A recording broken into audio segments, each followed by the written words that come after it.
Voilà le programme de formation de Jésus. Être intensivement tous ensemble dans la présence de Jésus. Amen. Mais être dans sa présence passe obligatoirement, être dans sa présence passe obligatoirement par être avec ta présence, dans sa présence. Tu vois, souvent on dit, oui, ce qui compte, c'est de vivre dans la présence de Jésus, mais il faut que tu sois là aussi par ta présence. Vivre dans sa présence ne peut pas fonctionner si tu ne vis pas avec ta présence, dans sa présence. Ça paraît assez simple, mais c'est ce que les disciples vivaient. Et c'est ce que nous devons vivre aussi. Dieu dit que nous sommes dans ses parvis et sa présence, dans sa présence, par la louange lors du culte. Il le dit. Psaume 110, 4 et 5. Nous sommes dans sa présence aussi lorsque nous sommes présents dans un petit groupe. Vous avez votre Bible avec moi. Prenez s'il vous plaît 1 Jean chapitre 4, verset 12. 1 Jean chapitre 4, verset 12. Vous êtes avec moi? Voilà. Si nous nous aimons les uns les autres, Dieu demeure en nous. Nous avons ici le secret pour vivre dans la présence de Dieu et avoir Dieu qui, dans son amour, vit en nous. Dieu demeure en nous. Et tu vois, c'est dit ici. Si nous nous aimons les uns les autres, Dieu demeure en nous.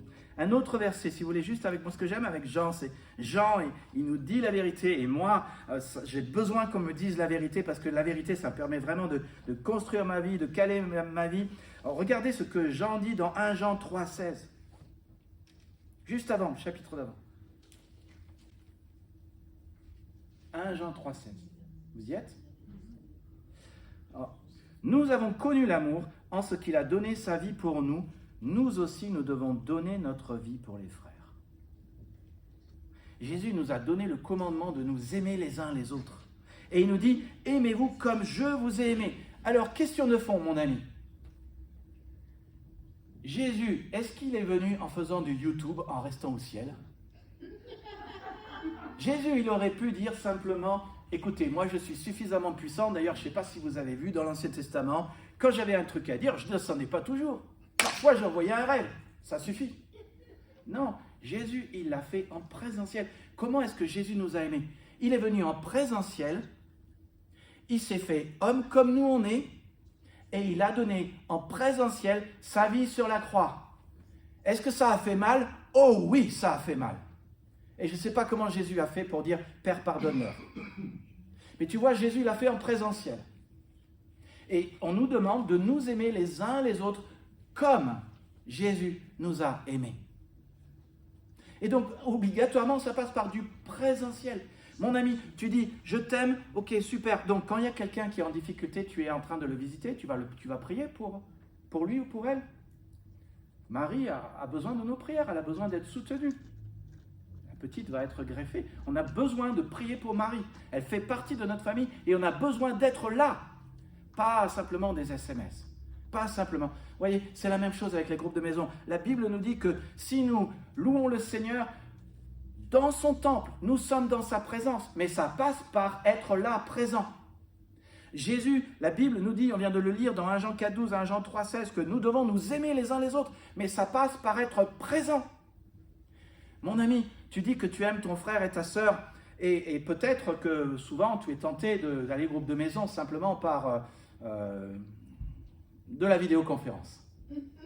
Alors dis-moi, comment est-ce que tu aimes ton frère et ta sœur en amour et en vérité ce jour-là? En action et en vérité. Comment? Moi, j'aimerais savoir. Moi, je crois que la méthode dont Jésus nous parle ici, celle que nous sommes en train d'étudier, ces versets dont il est question ici, Jésus nous parle que sa méthode, c'est de vivre dans sa présence et d'être présent dans sa présence. Et ça passe par être à l'église le dimanche, et ça passe par être présent dans les petits groupes, et ça passe aussi par faire notre culte. Tous les jours. Parce que nous avons cet extraordinaire privilège. Il nous est dit, approchons-nous donc du trône de la grâce. Mes amis, nous avons un Dieu qui nous fait grâce, qui n'attend qu'une chose, qui est de nous pardonner chaque jour, qui n'attend qu'une chose, c'est de nous donner ce dont nous avons besoin pour les moments où nous avons besoin de lui. C'est une grâce que Dieu nous fait de nous donner un libre accès auprès de lui. Mais souvent, nous sommes là, et je vois les gens, tu sais, les statistiques françaises, j'ai commencé à prendre conscience de ces statistiques françaises. Une fois, nous avions une conférence motivée par l'essentiel à l'église de Champs, où j'étais pasteur avant, et j'ai posé la question, et j'ai dit, mais mes amis pasteurs, combien de fois vous avez lu la Bible, juste 3 jours cette semaine, lu la Bible et prié? Combien de gens ont fait leur culte? 50% des mains étaient levées. Les statistiques françaises, et je pense que ce seraient les mêmes statistiques aux USA, disent qu'un chrétien évangélique qui dit suivre le Seigneur et qui veut le suivre, 50% des chrétiens ont lu la Bible une fois durant la semaine. Nous avons cet immense privilège, j'entends ce que tu dis, Jean-Claude, c'est tellement vrai ce que tu dis.